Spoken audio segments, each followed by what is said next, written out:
नमस्कार, साहित्य, संगीत और सिनेमा के YouTube चैनल पर आपका स्वागत है। आज मैं केशव राय, सुप्रसिद्ध और लोकप्रिय साहित्यकर्मी, शिक्षाविद और साहित्य जगत में बड़ा नाम है सर का, और संस्थापक समावर्तन के प्रभात कुमार भट्टाचार्य साहब। आज हमने उनसे समय मांगा तो उन्होंने हमें समय दिया मिलने के लिए। धन्यवाद सर।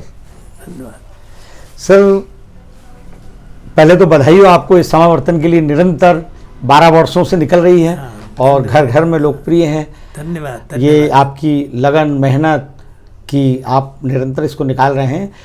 बात यह है कि जैसे कि कल हमने समाचार पढ़ा कि कादम्बिनी और नंदन भी अब बंद हो गई है। इसके पहले धर्मयुग, माधुरी, सारिका, साप्ताहिक हिंदुस्तान, इस तरह की पत्रिकाएं बंद हुई।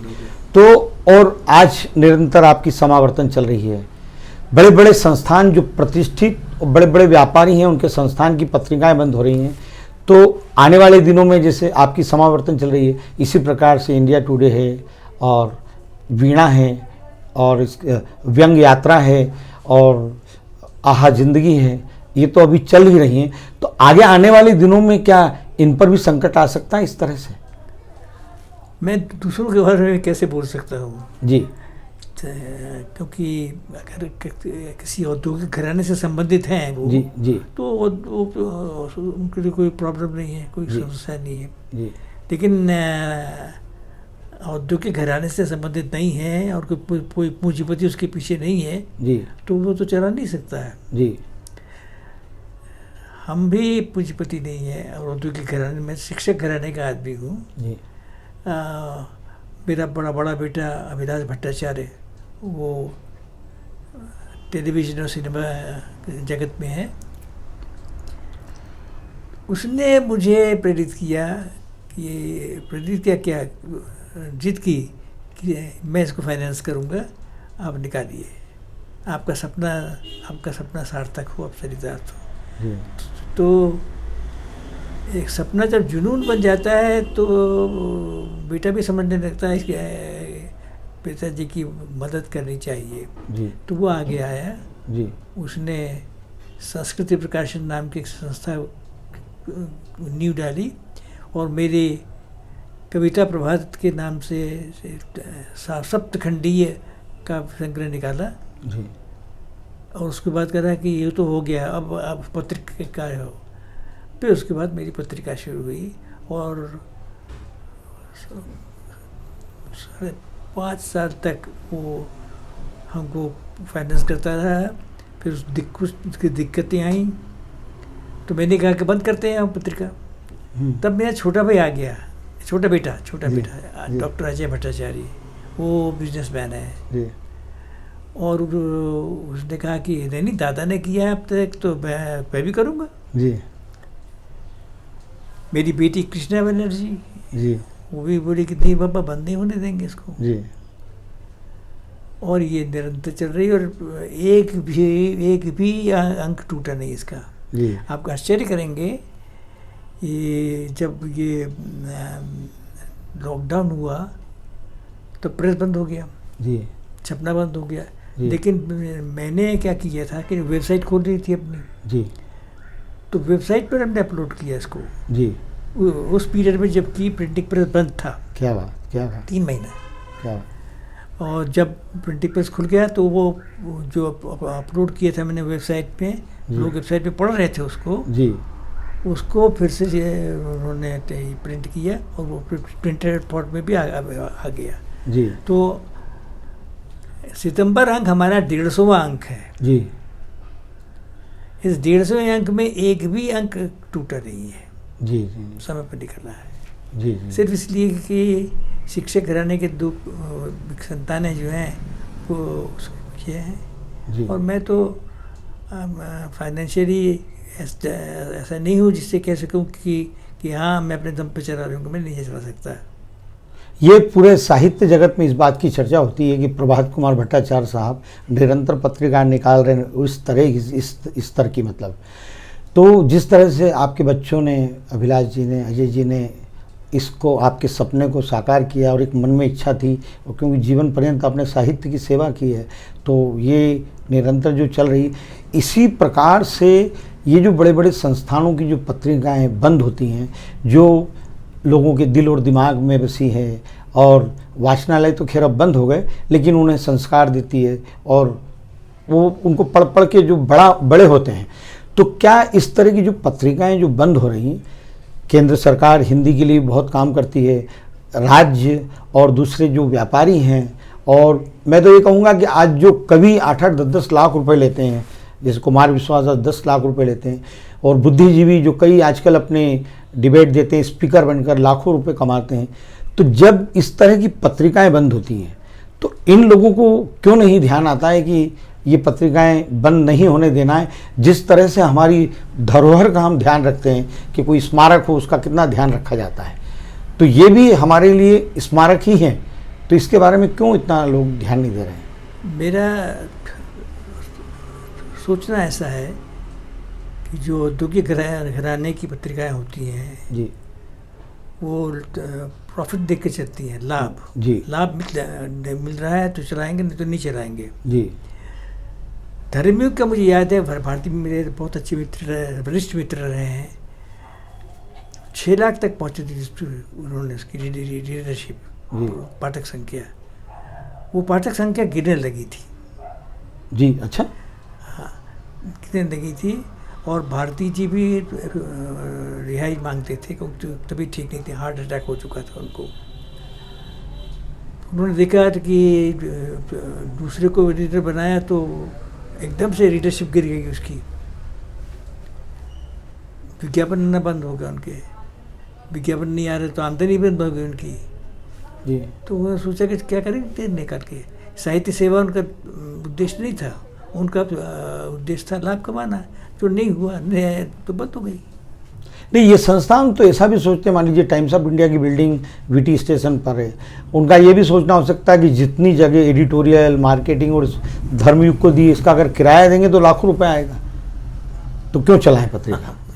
एक तरफ उनका दृष्टिकोण, व्यापारिक दृष्टिकोण बिल्कुल सही चुना है आपका सही। ऐसा होता है उनको कोई मतलब नहीं हिंदी और राष्ट्रभाषा, राजभाषा से कोई मतलब, सेवा से मतलब ही नहीं है जी, बिजनेस है वो तो। नहीं, तो जैसा कि आपने कहा कि उसकी पाठक संख्या गिर गई थी या उसका सर्कुलेशन कम हो गया था, तो धर्मयुग तो एक ज़माने में ऐसा सुनते थे कि जिस घर में, मान लीजिए आपके घर में बैठे हैं, लड़का वाला लड़की के यहाँ आया या लड़की वाले लड़की के यहाँ गए, तो रिश्ते पक्के हो जाते थे कि ये पहचान थी, ये धर्मयुग पढ़ते हैं, मतलब बहुत ही समझदार व्यक्ति हैं। बहुत सही कहा आपने, बहुत सही कहा आपने कि धर्मयुग भारती के ज़माने में ये पत्रिका आकाश की ऊंचाई तक पहुँच गई थी जी। उसमें छपना साहित्यकारों को कर होता था उससे, अरे धर्मयुग नहीं छपे आप, तो धर्मयुग हो या सारिका हो तो कम रिश्वत निकालते थे, उसके एडिटर थे दिनमान, गेंद जी जैसे दिग्गज जी साहित्य के सब एडिटर्स थे। लेकिन ये औद्योगिक घराने तो औद्योगिक घराना नहीं है, इनका साहित्य से कोई मतलब नहीं है, कोई नहीं है। तो सरकार क्यों नहीं ध्यान देती, इसलिए हिंदी की पत्रिकाएं बंद हो रही? ये आश्चर्य की बात है कि हिंदी के प्रोत्साहन के लिए सरकार क्या कर रही है। मध्य प्रदेश शासन ने मुझे, जब मैं शुरू किया तो उस पर मैं गया, खुद भोपाल गया, हाँ, और मुख्यमंत्री से मिला, उन्होंने स्वागत किया हमारा, और उन्होंने एक विज्ञापन दिया। मैंने कहा कि साल भर का है ये, हाँ करने के आप चिंता मत कीजिए। उसके बाद दूसरे महीने में विज्ञापन नहीं आया, फिर कभी नहीं आया, आया ही नहीं। आप सोचिए मध्य प्रदेश शासन हिंदी प्रदेश है, वही बात है, और उन्होंने अभी तक दिया। मैं सोचता हूँ कि अब मैं एक बार फिर चौहान जी से, मुख्यमंत्री जी से कहूँ कि आप सोचिए कि 12 साल हमने अपने जेब के खर्च निकाले। प्रभाकर सूत्री बड़े भारी साहित्यकार, उन्होंने कहा, मेरे शिष्य जो हैं वो, सर ये तो घर फूंक तमाशा हो रहा है आपका, तो हमने कहा तमाशा तो नहीं है, बहुत संजीदगी वाली चीज़ है, लेकिन घर भोग तो है। हमारे दो बेटे इसमें लगे हैं, बेटी लगी, सब लोग धन लगा रहे हैं इसमें। और जो अवार्ड में जो मुझे धन मिलता था वो भी वैसे ही लगाता था इसमें। हाँ, किसी से 5 लाख, बीच में 2 लाख। आलोक मेहता जी यहाँ पर आपको 1 लाख रुपए का पुरस्कार हाँ, देने जो भी वो आए। सब में मुझे 5 लाख तक के पुरस्कार मिले हैं, और वो मैं इसी में लगाता रहा हूँ। मैं सोचा ही नहीं कि क्या पैसा जमा करना चाहिए। बच्चों ने भी कह दिए कि हाँ, हमको आपकी संपत्ति की ज़रूरत नहीं है, आपके इज़्ज़त की ज़रूरत है, कि हाँ, जिससे आपकी इज़्ज़त है, उसने आपका नई यश है, आपका नाम है, उसके पीछे हम लोग खड़े हैं चट्टान जैसे। पाठक कितना जिम्मेदार है सर इसमें? देखिए, पाठकों की मानसिकता अजीब होती है। पाठक मसाला चाहते हैं, गंभीर में उनका रुचि बहुत कम होती है। हमारी ये पत्रिका आर्काइवल वैल्यू वाली धरोहरधर्मी पत्रिका है। जी। हमने अब तक इसमें 150 लेखकों को कवर किया है। जी। तो किसका इंटरेस्ट है कि हर लेखक को, हर अंक हमारा किसी न किसी लेखक पर केंद्रित होता था। 150 अंक निकल चुके हैं। तो हमारा इंटरेस्ट ये है कि हम तो साहित्यकारों को और कलाकारों को, संगीतकारों को, ये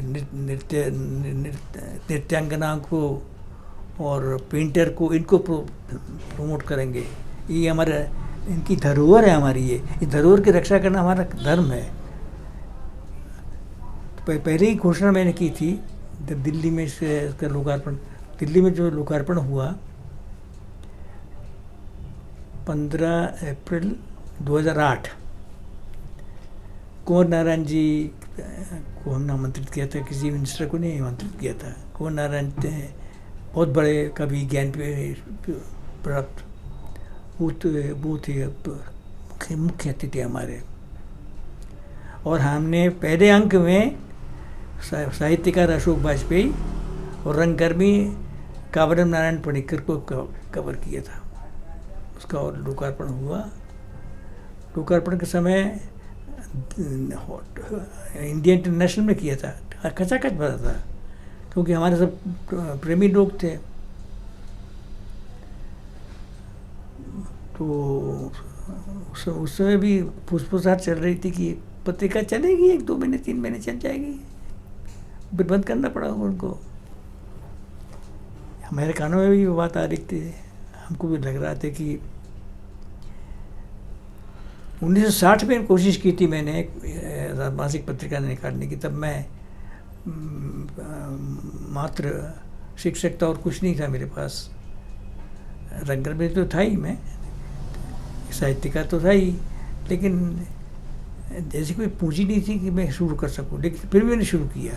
उसका नाम कालिदास था, कालिदास मासिक। 3 अंक निकाल पाया मैं, उसके बाद बंद हो गई। ये देखा जाता है सर ना कि हम जैसे जो भी 11-12 हिंदी भाषी प्रदेश हैं, बिहार में साहित्य के प्रति और पुस्तक मेला जब लगता है ना, तो वहाँ किताबें बहुत खरीदते हैं लोग। जब वो दुकानदार होते हैं ना, जो पुस्तक मेले में देखा है कि गुड़ी मुड़ी 50-100 के नोटे से, और दूसरे अन्य प्रदेशों में देखने को नहीं मिलता इतना रुझान, उत्सुकता। तो ये क्या कारण है कि अन्य प्रदेशों में लोग फिल्मों में तो 1-1 हज़ार रुपये खर्चा कर देते हैं देखने में। 400 रुपये का पॉपकॉर्न खा लेंगे, ये खा लेंगे, समोसा खा लेंगे, लेकिन पत्रिका चालू नहीं करेंगे। 50 रुपये 100 रुपये वहाँ खर्चा नहीं करना चाहते हैं। आपको मैं एक बात बताऊँ, बिहार की बात आपने की, बहुत सही क्या बात है। हमारी पाठक संख्या सबसे ज़्यादा बिहार में है। जी। बुक डिपोज जो हैं वो बिहार इसको खुद बुलाते हैं, इसको मांगते हैं और उसको पैसे वापस वो बेच करके भेजते हैं पैसे वो। बाकी किसी प्रदेश में वो रुचि नहीं है। अकेले बिहार आपने बहुत अच्छा नाम लिया। हम मध्य प्रदेश में रहते हैं। मध्य प्रदेश में लगभग क्या कहेंगे 14 साल की उम्र में आ गया था मैं मध्य प्रदेश में, और आज मेरी 88 साल की उम्र है जी। इतने सालों में नहीं देखा मैंने। मैं तो साहित्य की सेवा में लगा रहा जी, लेकिन प्रदेश शासन को कोई रुचि नहीं थी कहने। अब देखिए, एक बार जाकर हमने प्रार्थना की और उन्होंने स्वीकार की, और उसके बाद नहीं जब आया तब उनका फिर दूसरी बार तो नहीं जा सकता मैं। मुख्यमंत्री हैं तो मुख्यमंत्री से कभी कहीं कभी बुला कर कहिए आपकी पत्रिका कैसे चल रही है, ये प्रश्न पूछते हैं। तो मैंने कहा कि आपके हिसाब से तो बंद हो रहा चाहिए सर। तो क्यों ऐसा क्यों कह रहे हैं आप? आपने विज्ञापन बंद कर दिया, एक विज्ञापन भेजा आपने सिर्फ जी, बंद कर दिया, तो आपके हिसाब से बंद होना चाहिए।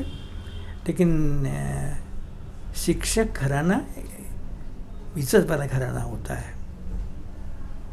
गरीब मास्टर कहते भले ही, लेकिन इज्जत बड़ी होती है। तो हमने और बच्चों ने कसम खाई थी इसके बंद नहीं होने देंगे। और एक बात बताऊं, करीब 1.5 साल पहले मेरी ऐसी हालत हो गई कि अब तो निकालना बंद हो, क्योंकि हमारे छोटे बेटे निकाल रहे थे उसमें, आज भी निकाल रहा है वो।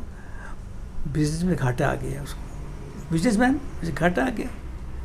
बुरा नहीं वो, लेकिन मैं तो जानता था। मैंने कहा कि बेटा तो बंद करना पड़ेगा। तो बाबा नहीं।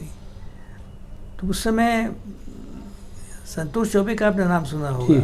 संतोष चौबे जो 6 विश्वविद्यालयों के संस्थापक और कुलाधिपति हैं जी, वो मुझे बहुत मानते हैं। वो उनको मैंने फ़ोन किया कि संतोष आके एक बार मिलोगे हमसे तुम? बोले हाँ दादा आता हूँ मैं।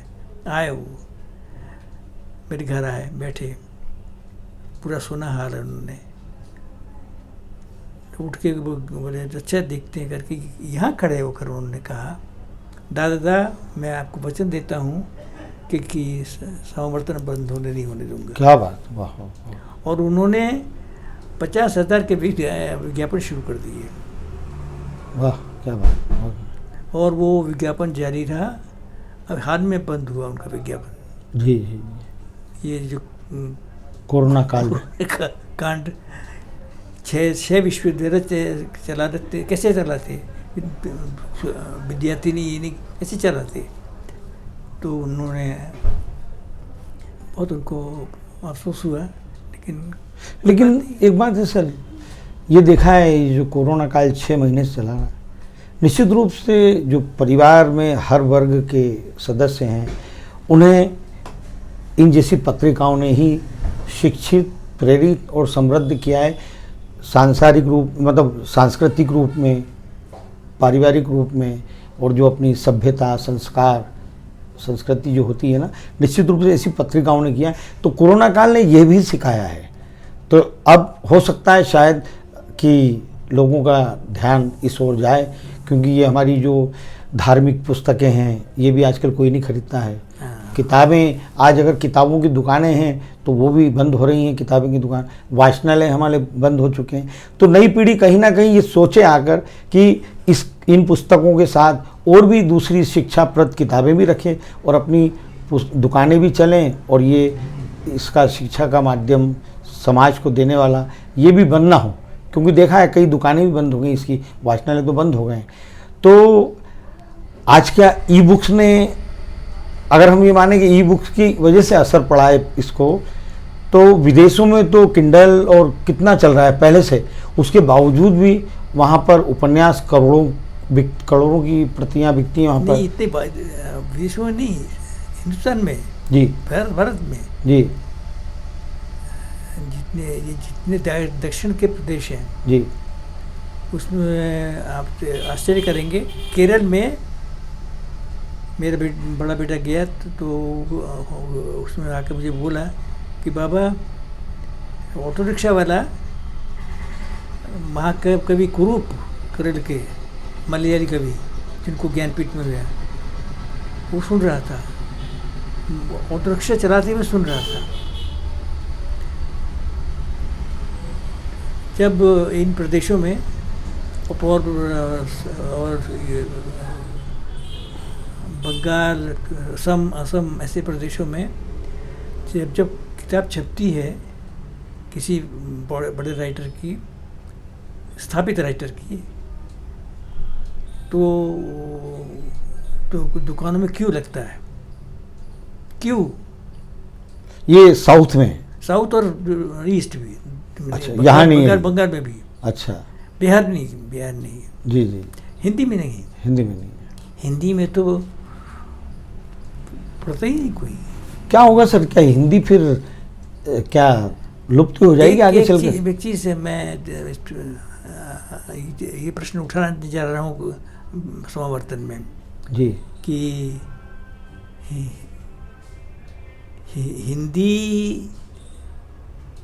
हिंदी प्रदेश में और हिंद में क्या कभी जगह नहीं मिलेगी? जी।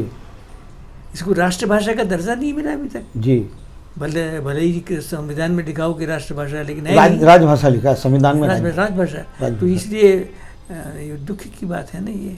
और एक तरफ तो हम संयुक्त राष्ट्र संघ की भाषा बनाने के लिए, 7वीं भाषा बनाने के लिए प्रयास कर रहे हैं। इसका मतलब हमारे प्रवासी भारतीय अच्छी मेहनत कर रहे हैं हिंदी के लिए। जी हाँ, भारत में नहीं कर रहे हैं लोग। विदेशों में भी हमारी पत्रिका जाती है, समावर्तन जी, बहुत कम जाती है जी, लेकिन जाती है जी। नैराइज पढ़ना चाहते हैं।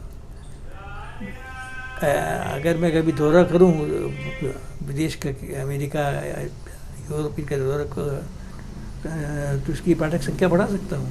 लेकिन अब तो मेरी शारीरिक स्थिति ऐसी भी नहीं है कि मैं भारत में दौरा कर सकूं, तो बाहर कहाँ जाऊंगा मैं। मुझे लगता है सर, एक आध बार आप है ना मोदी जी को एक पत्र लिखिए, क्योंकि आज मोदी जी जितनी लोकप्रियता है, उनके जन जन में जो लोग, बच्चों से लेकर बुजुर्गों तक, उनकी जो एक छवि है, हिंदी अच्छी बोलते हैं, भाषण अच्छा देते हैं, तो उनके हो सकता है उनको सब मालूम हो, लेकिन कहीं ना कहीं आप जैसे बुद्धिजीवी वरिष्ठ साहित्यकार अगर ये बात पहुंचाते हैं कि क्या हो रहा है हिंदी पत्रिकाओं के साथ, तो हो सकता है इस पर कुछ बातचीत हो और सोचें वो, और आगे ना हो। ऐसा एक बार हुआ जी। मोदी जी उस समय मुख्यमंत्री थे गुजरात के। ठीक है। तो मेरा बेटा सूरत में है जी, और अहमदाबाद पे आता जाता रहता है, गांधीनगर आता जाता रहता है जी। एक कार्यक्रम में मोदी जी को बुलाया उन्होंने जी, मेरे बेटे ने, और मेरे बेटे ने बहुत में कहते कि मेरे पिताजी और माताजी भी कार्यक्रम देखने आए हैं। अच्छा, कहाँ हैं वो? स्टेज पर मेरे बेटे ने इशारा किया कि प्रथम पंक्ति में मुझे बैठाया गया था, मैं और मेरी पत्नी दोनों बैठे थे। तो मुझे इशारा किया पिताजी ने कि वो बैठे हैं। मोदी जी खड़े हो गए और खड़े होकर नमस्कार किया। मेरी समझ में नहीं आया किसको कर रहे हैं नमस्कार जी। तो आज मेरे अजय ने यूँ किया हमको, तो हम भी खड़े हो गए। उसके बाद उन्होंने, जब लंच में बैठे तो मैं गया नहीं, मैं लंच में नहीं जाऊँगा, अलग टेबल है मेरी।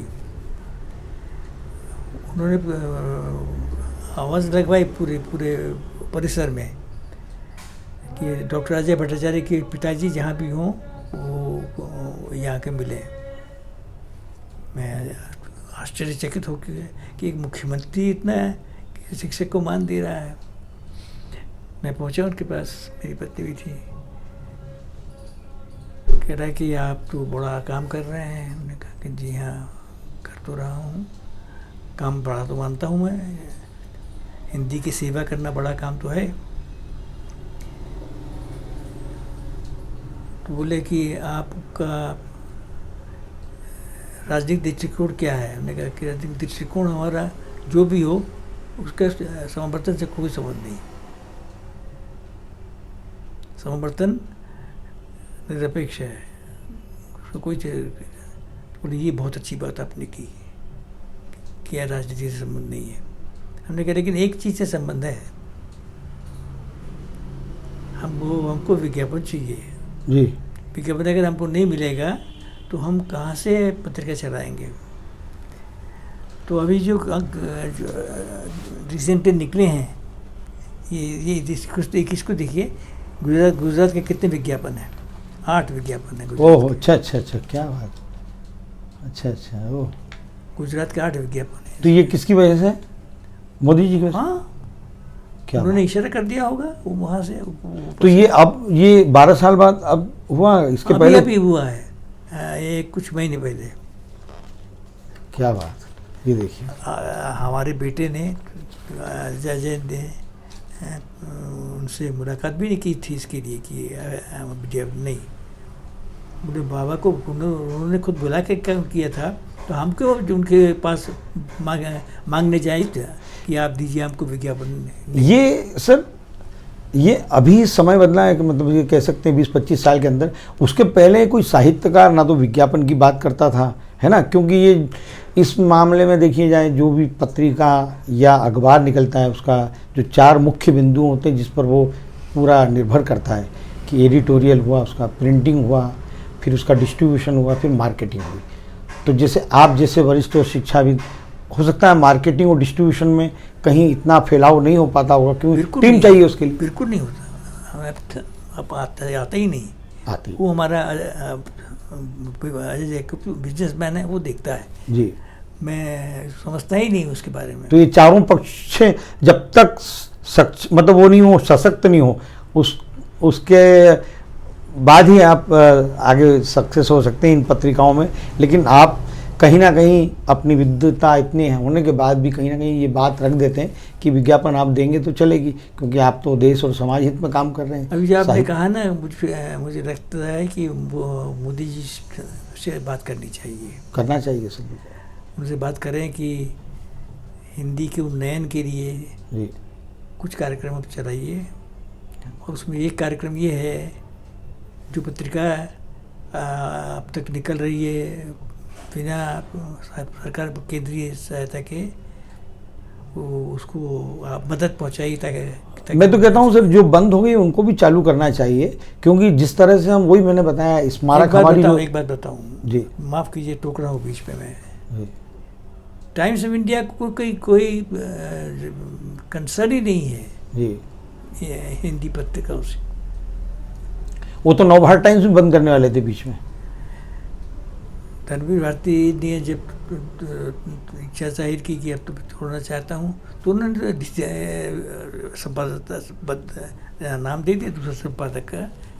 गणेश मंत्री रणवीर के संपादक हो गए, लेकिन एकदम उसका सस्पेंशन गिर पड़ा तो बंद कर दिया उन्होंने, क्योंकि हम नहीं चाहिए। जो स्टाफ था वो बेचारा अच्छा खासा पैसा पा रहा था, वो सब इधर हो गए। सरकार, चाहे वो केंद्र सरकार हो या राज्य सरकार हो या संस्थाएं या पाठक, उनके लिए आप क्या कहना चाहेंगे? जो साहित्य हमारे जीवित, हिंदी को जीवित रखने के लिए, नहीं तो वो हिंदी खत्म होने वाली है इस हिसाब से। देखिए, मैं उनसे ये कहना चाहूँगा कि आप कभी सम्मेलन में जाते हैं जी, लेकिन वैसे कभी सम्मेलन में जाते हैं आप जहाँ हास्य रस हो, उसके अलावा आप कभी सम्मेलन नहीं जाते।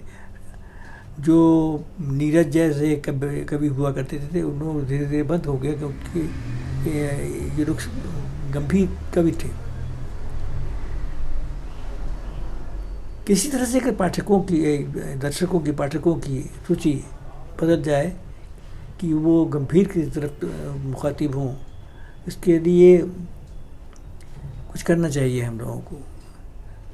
हम भी सोच रहे हैं उसके लिए क्या मसाला ढूंढना जाए, क्योंकि हम इसको लोकप्रिय बनाना चाहते हैं जी। ये नहीं कहेंगे कि गंभीर पत्रकारिता में लोकप्रियता नहीं होती है, मानता हूँ मैं, लेकिन लोकप्रिय मैं बनाना चाहता हूँ इसको जी। खासकर मेरे बेटे चाहते हैं। तो हम लोग कुछ कॉलम्स स्टार्ट करना चाहते हैं ताकि लोगों का ध्यान आकर्षित हो। एक कॉलम जो अभी तक स्टार्ट नहीं कर सका मैं, वो बहस का कार्यक्रम जी, अच्छा है। वो मैं शुरू करने जा रहा बहुत हूँ। अच्छा। वो जैसे शुरू होगा मुझे विश्वास है कि पाठकों की संख्या बढ़ेगी। कोई भी मुद्दा और बहस उस पर बातचीत हो। इंटरेस्ट लोग की देख और वो राजनीतिक नहीं होने देंगे, लेकिन बहस को राजनीतिक नहीं होने देंगे। जी जी जी जी। नहीं तो फिर पार्टी बंदी की बात हो जाएगी कि हाँ हम तो अपनी पार्टी की बात करेंगे, नहीं हम नहीं हमने चाहिए। एक बात और आती है सर, देखिए कि आज कई सरकारी संस्थानों में बड़े बड़े अधिकारी हैं, चाहे कमिश्नर हो, कलेक्टर हो, सबको साहित्य पढ़ने का और लिखने का भी शौक़ होता है। किसी को कविता लिखने का शौक़ होता है, किसी को कहानी, कोई उपन्यास लिखता है।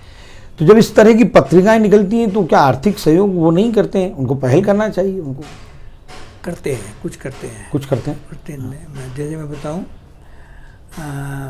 हमारे लेखों में आजीवन सदस्य की मुहिम चलाई है हमें 5,000 रुपये जी, आजीवन सदस्य।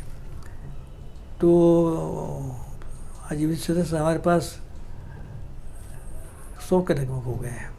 बहुत अच्छा। और उसमें ऐसे कुछ तो ऐसे हैं जो 5,000 नहीं देकर 10,000 दे रहे हैं। क्या बात। दे दिया एक बार उसमें मैं 2 नाम लेना चाहूँगा। एक डॉक्टर धनंजय वर्मा जी, जो कि प्रख्यात आलोचक हैं और उन्होंने हर विधा में लिखा है। और दूसरी हैं लेखिका, उपन्यासकार, कहानीकार राजी सेठ, दिल्ली की। उन्होंने 10,000 रुपये के चेक भेजा हमको। तो ऐसा है, ऐसा सपोर्ट तो मिल रहा है। यही बात अभी मेरी आते आते दिल्ली प्रेम जन्मे जी से बात हुई, जिनकी व्यंग यात्रा पिछले 14 सालों से निकल। बोल रहे हमारे यहाँ तो कोई टीम नहीं, जैसा कि आपने बताया कि चाय भी हम ही पिलाते हैं, सब कुछ हम ही करते हैं, लेकिन निरंतर वो भी चल रही है। तो उन्होंने कहा भट्टाचार्य साहब का बहुत साहस और हिम्मत की बात है, क्योंकि साहित्य से उनको लगाव है, वो भी समाज को कुछ देना चाहते हैं, इसलिए निरंतर चल रही है। और आपके बच्चे भी इसमें आपके साथ हैं। तो वही बात है कि ये आगे अगर बात जाए तो आने वाले दिनों में वो पत्रिकाएं बंद ना हो, ये इसलिए। तो हिंदी को लेकर अभी जैसे पखवाड़ा शुरू होने वाला है 1 सितंबर से, तो वो हिंदी दिवस जो मनता है 14 सितंबर, और 1 तारीख से सारे सरकारी संस्थानों में संस्थाएं सब हिंदी पर कार्यक्रम आयोजित करती रहती हैं। तो क्यों ना इन संस्थाओं को, सरकार को, जो 1 से 14 सितंबर तक जो कार्यक्रम होते हैं, बैंकें बहुत बढ़ चढ़कर हिस्सा लेती हैं इसमें, तो बैंकों को, इनको सबको एक जवाबदारी और जिम्मेदारी से हिंदी को बचाने के लिए आना चाहिए सर। इसके लिए ये केवल बैंक ही नहीं, इंडस्ट्री से CSR होता है, CSR जी, तो उसके तहत कुछ जिम्मेदारी मानी जाती है कि सोशल रिस्पॉन्सिबिलिटी है इनकी जी, कि ये विज्ञापन दें जी, या हिंदी के प्रमोशन के लिए काम करें। वो काम चल रहा है बैंकों में। हम लोगों ने अभी अप्रोच नहीं किया ठीक से। जी। अगर हम लोग ठीक से अप्रोच करेंगे तो विश्वास है कि बैंकों की तरफ से हम लोगों को विज्ञापन मिलने लगेगा। आज युवा वर्ग भी साहित्य में बहुत बढ़ चढ़ कर लिख रहा है, कहानियाँ लिख रहे हैं, उपन्यास लिख रहे हैं, कविताएं। खूब। मैं बताऊं आपको, युवाओं के लिए कुछ कहिए। मैंने अभी बताया आपको कि समावर्तन एक धरोहर पत्रिका है, आर्काइवल ने जी, पुराने को बचा रहे हैं हम जी। लेकिन साथ साथ हमने 3-4 कॉलम्स ऐसे रखे हैं जो युवाओं के लिए है। जी। एक कॉलम है रेखांकित युवा कवि निरंजन सोती, जो गुना में है, बड़े भारी कवि हिंदी के, और वो भी प्रोफेसर हैं कॉलेज में। वो उसको एडिट कर रहे हैं। तो जो अभी तक हम लोगों ने 100 से अधिक युवा कवियों को छापा है उस कॉलम में। एक और निवेदन करना चाहूँगा सर। हाँ। कि जैसे कि साहित्य अकादमी 2 पुरस्कार देता है, साहित्य अकादमी एक 35 वर्ष तक के देते हैं युवाओं को, और एक मतलब वो एक उसमें कोई लिमिट नहीं उम्र की। इसी तरह से आपको भी कोई युवाओं के लिए एक समावर्तन युवा पुरस्कार रखना चाहिए। ये हमारे बेटे ने ये प्रस्ताव मेरे सामने रखा था जी। कि बाबा हम बनूंगा पुरस्कार कम से कम शुरू करें। दोनों बेटे और बेटी तीनों ने हमसे कहा जी तो देखिए बेटा पत्रिका निकालने के ही रुपए मुश्किल से मिल रहे हैं जी। तो पुरस्कार कहाँ से देंगे? नहीं, उसमें आर्थिक का कोई, ये तो सम्मान ये मिलना ही अपने आप नहीं, में। पुरस्कार पता था ना आपको। जी उन्होंने कहा कि उनका कहना था कि युवाओं को प्रोत्साहन करने के लिए सम्मान नाम ही काफ़ी होता है, समावर्तन का लेकिन समावर्तन सम्मान तो, लेकिन हम कम से कम कुछ तो कुछ उनको राशि देना चाहते हैं। जी ये जो उसके मानदेय देने वाले मिल जाएंगे सर। आप जिस दिन घोषणा करेंगे ना, मेरा पूरा विश्वास है कि निश्चित रूप से आपको मानदेय में जो राशि होती है वो भी देने वाले आपको कोई प्रायोजक मिल जाएंगे, गारंटी मैं आपको इस बात की देता हूँ जी। तो और सर कुछ कहना चाहें तो आपका धन्यवाद इसके लिए, और हम ईश्वर से प्रार्थना करेंगे समावर्तन प्रभात कुमार भट्टाचार्य साहब के नेतृत्व में जो निकल रही है, उनके निश्चित रूप से और दिनों दिन आगे इसकी प्रतियां बढ़ती रहें, इसके पाठक बढ़ते रहे हैं, और इससे जैसा कि सर समाज और देश को इसके लेखन जो पढ़ते हैं उससे बहुत ही प्रेरणा मिलती है। तो ऐसी पत्रिकाएं चलती रहना चाहिए, और जैसा कि हमने निवेदन किया कि सरकार से बात करेंगे सर, और एक पुरस्कार भी शुरू हुआ हो समावर्तन, बहुत अच्छा रहेगा समावर्तन के नाम से। तो धन्यवाद, नमस्कार।